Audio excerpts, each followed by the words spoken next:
Hello and welcome to episode 17 of the Man and Music Show with me, Toby Allen, the podcast where we talk to MENA musicians and music industry leaders to find out real-life strategies to solve real-time issues within today's music landscape.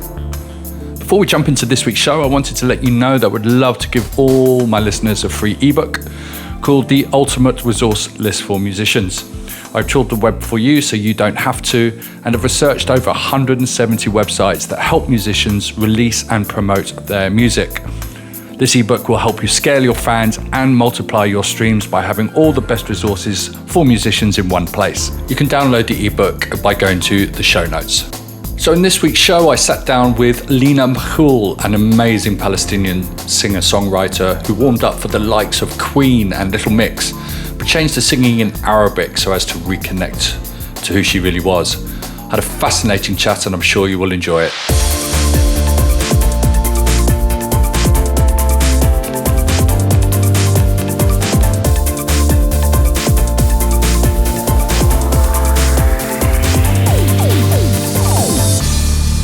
Hi, Lina. Welcome to the Man and Music Show. It's great to have you on board. Thank you for having me. Fantastic. How are things?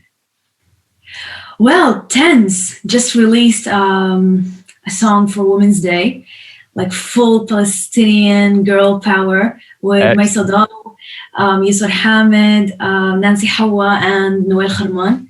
It's such a good one. So if you haven't watched it yet, just go and watch it. Okay, let's just go rewind a little bit. Who are you and where do you come from?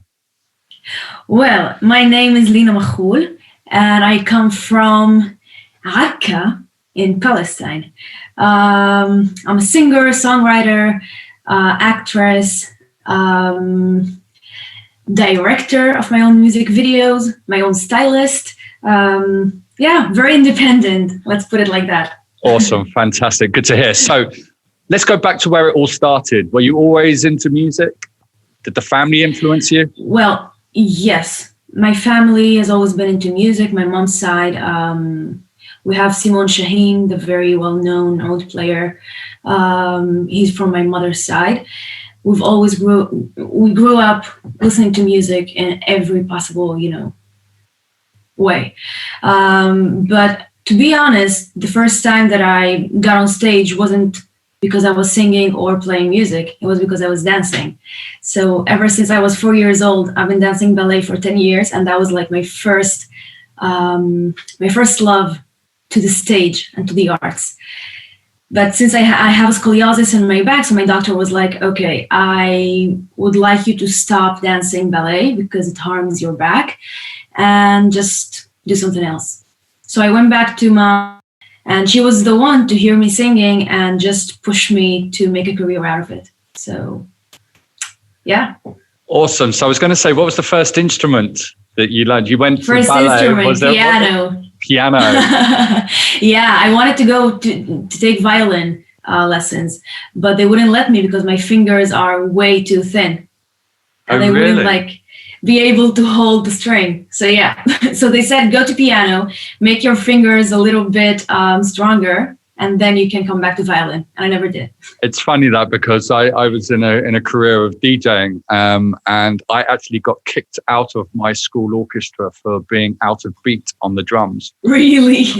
And that was my short-lived soiree into being part of playing musical instruments at school. So you go figure, really, isn't it? So you found another way to be involved. Yes, probably a little bit more technical way. But musical instruments didn't really see eye to eye. I remember doing trombone and recorder and a bit of violin, but never really succeeding in any of them. Sorry to hear. Who were your idols growing up? Were they ballet driven? Was it film stars or was it musicians? And I'd be interested to hear from a Palestinian point of view, where were your idols? Were they Western? Were they Arabic? Well, most of them were Western, to be honest. I was born in the States, so from a very young age, I was very open to Western stuff. And my parents really loved the thing, having a baby who knows to speak English, in front of the Arab relatives and stuff. So yeah, but like my first Arab idol was Feroz, like most of us. She's my mom's face. So every morning when we were heading to school, my mom would make us like listen to Feroz all the way.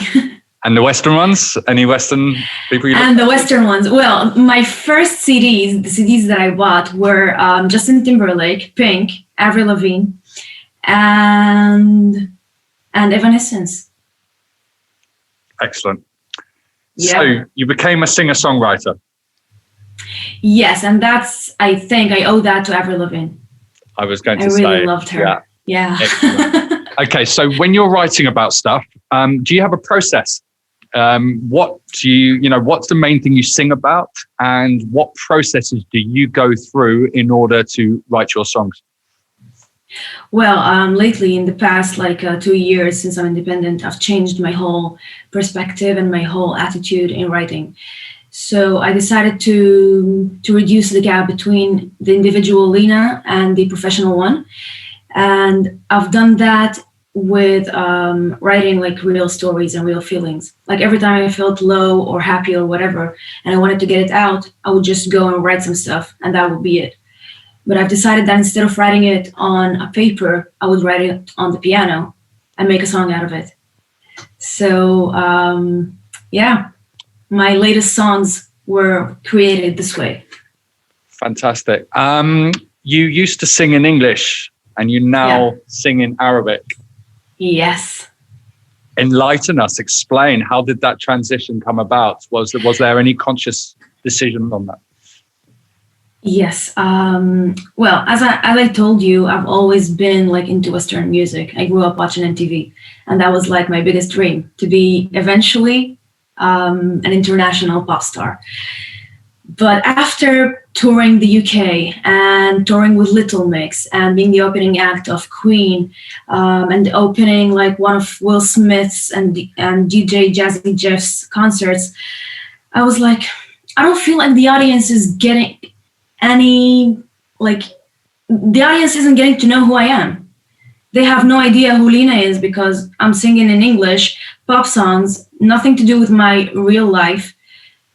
And like, although I loved it, but it felt like I felt empty inside.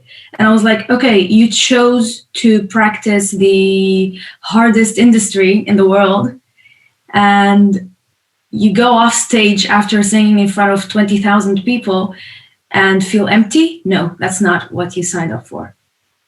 So I decided to just go back to the very beginning, go back home, be in Akka with my parents, and just focus on what I do want. And I decided that I still have the same goals. I still want to go and perform in the biggest arenas in the world, but this time I'm going to do this my way. And I think my way is in Arabic. That's great. Fascinating. Do you think that Arab artists can make it on a global stage? Well, until a few years ago, I didn't think so. But ever since some really great Arab guys are being involved in the music industry in the world and in the biggest music platforms, the streaming platforms such as Sohail Nafar and Awad Hathout and people, that come from here, from home, they are giving us a great chance to be introduced to the Arab world and to the Western world. So yeah, we do have a chance. I think that's the future. I do as well. Generally, we were talking about a few others in the industry over the last few weeks that there is definitely an emergence of, I'm going to say, Arabic music making more of a mainstream impact around the world. Yeah, definitely. Your latest album, Yom, we'll get to that in a minute, but you got signed to Levantine Records with Abed. No, I'm not signed, actually. They are my distribution. That's distribution. It. Fantastic. Yeah. Who do you release your music to in general? In Yourself? general, anyone who would like DIY? to listen. Or, pardon? I'm sorry? You do it DIY, do it yourself on CD Baby, TuneCore, or do you have a record label? I just have record label as a distribution. I'm the master owner of all of my songs and everything. I'm the investor. but they help out with, getting it out for the world. Exactly. So you are the record label and they're distributing it for you. Yeah, well, I'm not signed there, but yeah. No, but you're signed to yourself.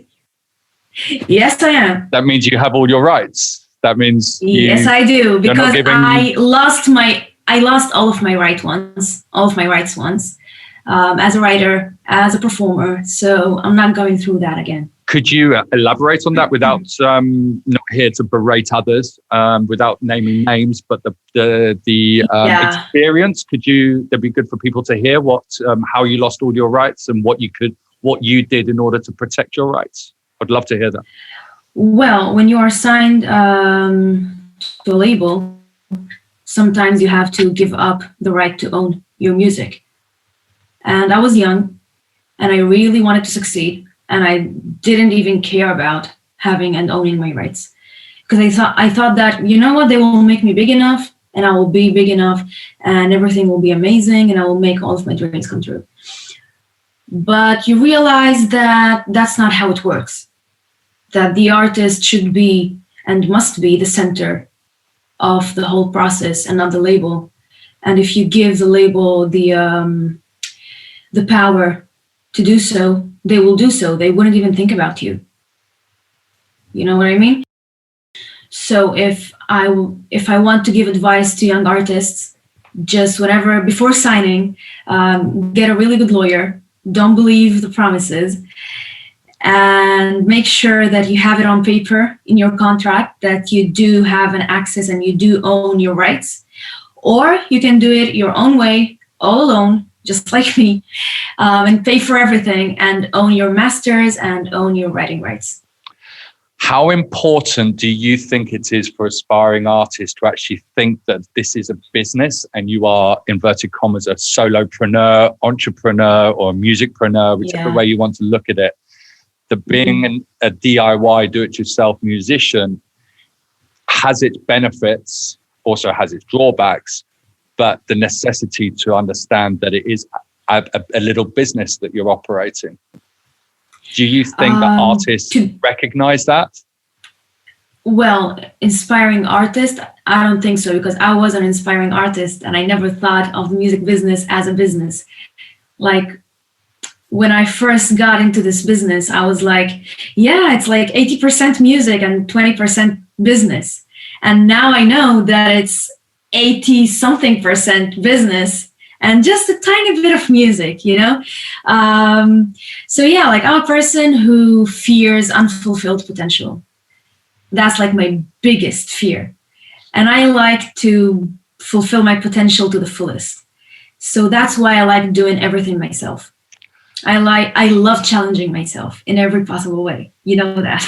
I love hearing that. That's awesome. Okay, so now this leads on to the next question. Fascinating that you said you like to do everything. So as DIY artists, as you know, you have to be the accountant, you have to be the lawyer, you have to be the PR guy, you have to be social media. So marketing. How important is marketing to you? Super important. Like, if you've been working on a track for 3 months and investing your whole self, if you fall on marketing, that's like the biggest bummer there is. Biggest one. Okay. So let's start off slowly on this. What are your preferred platforms and why? Well, Instagram, obviously. Why? I don't know. I feel like I can connect people in every possible way. Like, I can be very professional and very representative on my feed, but on my stories, I can be very reachable and talk to my fans directly. And I love that. I love this balance. So yeah, definitely Instagram for me. Instagram's the only one that you think you can reach out best to your fans? Yeah. So that's Facebook? my main tool. Nope. Categorically, nope. TikTok. I don't know. Like, I know I must be there, but I'm not. I'm not really connected to it. Yeah.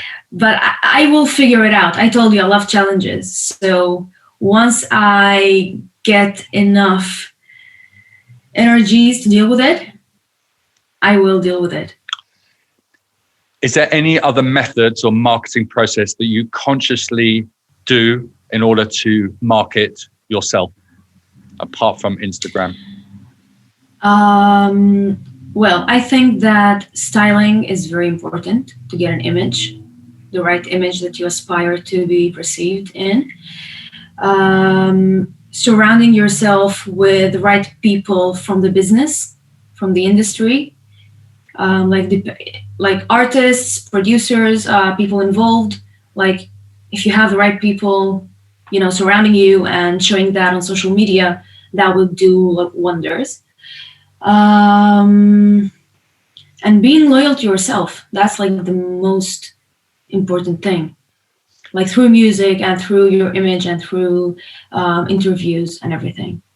Do you set yourselves like targets for sales or views or likes? I used to do that. Yeah. I used to do that, but not anymore, because I just want to enjoy my journey. I love music. I live for music. And once I used to care, like I used to count every view, every like, every stream. But today I'm like, you know what? If I think it's good enough and it's passed all of my tests, because I have like really tough tests, I'm really tough on myself regarding everything, professionally and in quality and stuff. So if it passes all of my tests, I'm like, I'll put it out there, even if it gets like 20,000 views. I don't care. I'm just going to put it out there. I'm proud of it. And people eventually will understand what I've done here. Sooner or later, it will be a success. But like to me, I'm just measuring success right now by how proud I am of what I'm releasing. Love that. What hacks have you learned in order to promote your social media? Is there anything, because you're quite prominent on there, you've done quite well, anything that you've learned yourself as a DIY musician that's helped you grow your brand and your music? It all started with live streaming, going live on Instagram and connecting people and being like in touch with them. It happened to me actually on the first quarantine. It was before the whole world was, being obsessed with COVID. And I just got back from Italy in the end of February last year. And no one was like talking about COVID. And we had like here in my region, we had the first Corona. Patient zero. Patient zero, yes. I knew it was zero somewhere along the line. So you're making me feel I was going mad. Yeah. I knew it was going mad. So I just got him back from Italy, and we had the first patient zero with Corona.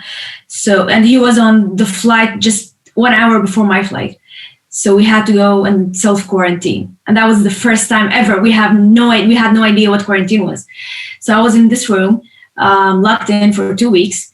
And I just connected with my fans through live streaming, at 2 a.m., 10 a.m., 10 p.m., whatever, like with makeup, without makeup, just in my pajamas. And that was amazing.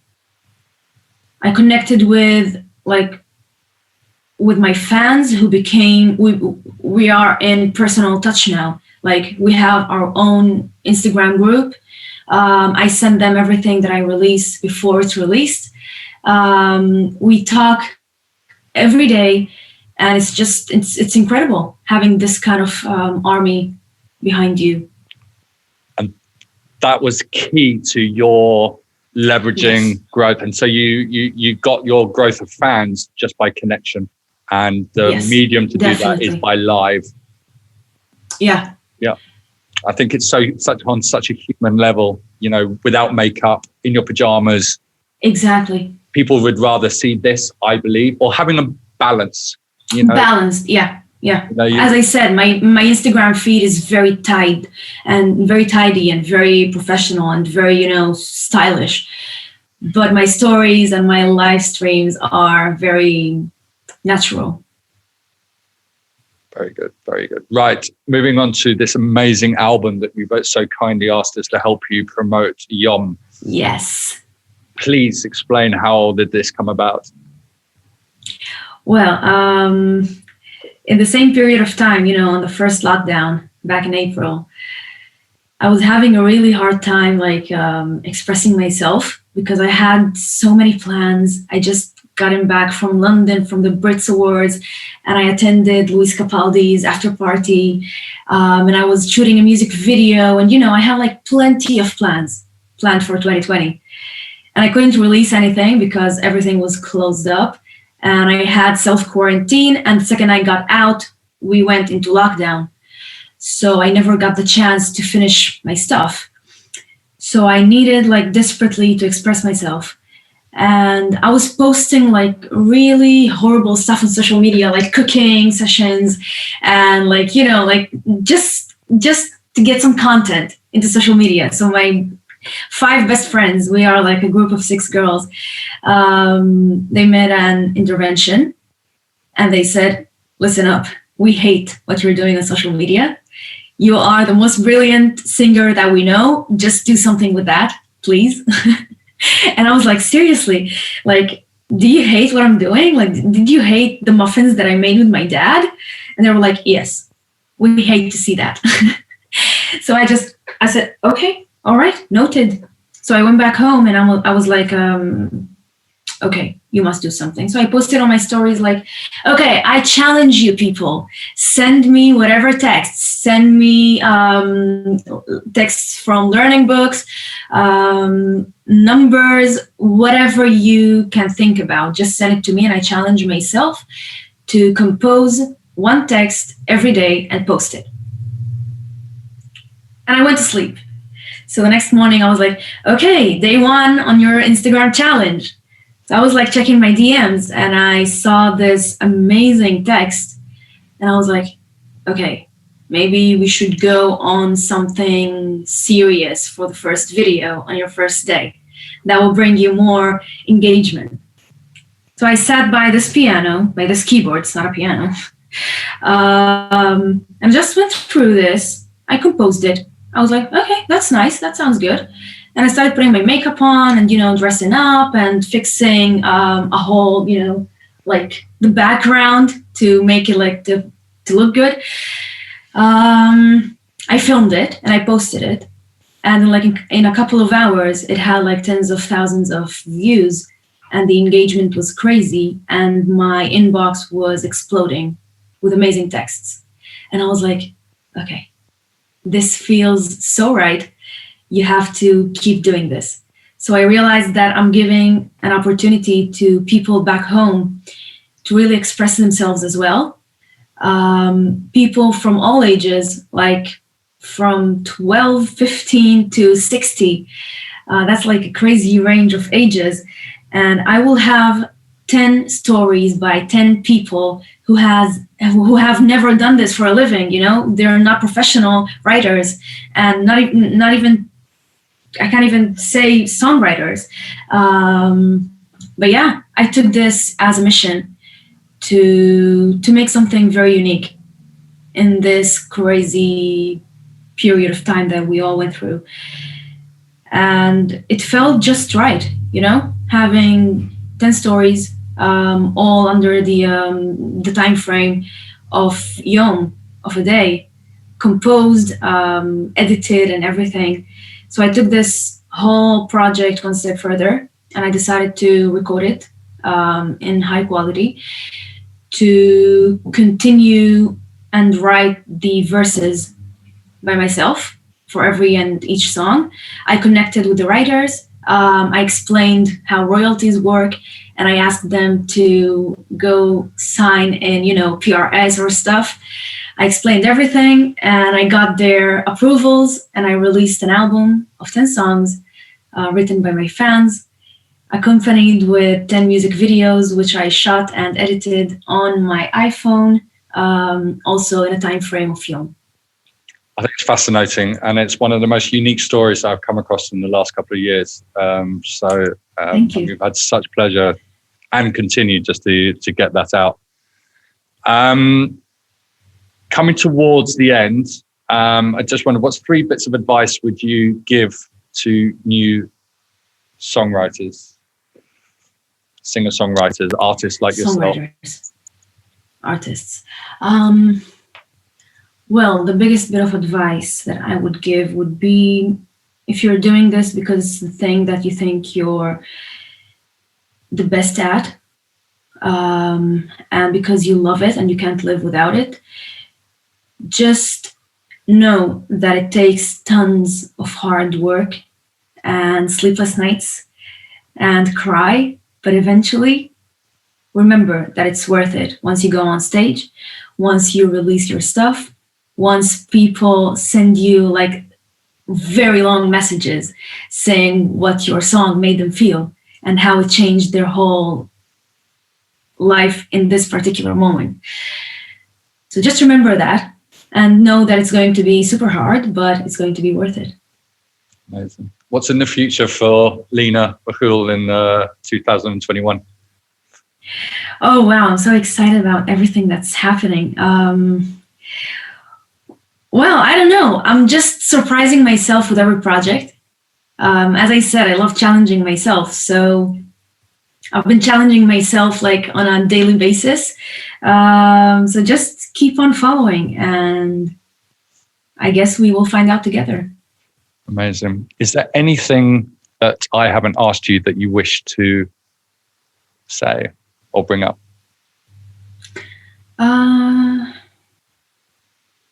No, to be honest, you had some really great questions. Awesome. You should think about interviewing people more. You're really good at this. You're too kind. I'll put the money in the bank for you. Lina, just so if people do want to get hold of you, you mentioned Instagram, if email, DMs, what's your social handles that people can find you, and also your music? Well, you can find me everywhere. I am everywhere. But if you want to get in contact, maybe DMs on Instagram, that would be like best, or emails, and you can find it also on my Instagram page. So that's just, could you spell the name at, what's the best handle? At Lina? At LINA MAKOUL. Lina, it's been an absolute pleasure having you on here. I wish you all the best and keep on doing what you do. You rock it. Thank you. Shukran. Thank you. Shukran. Thank you for having me, Toby.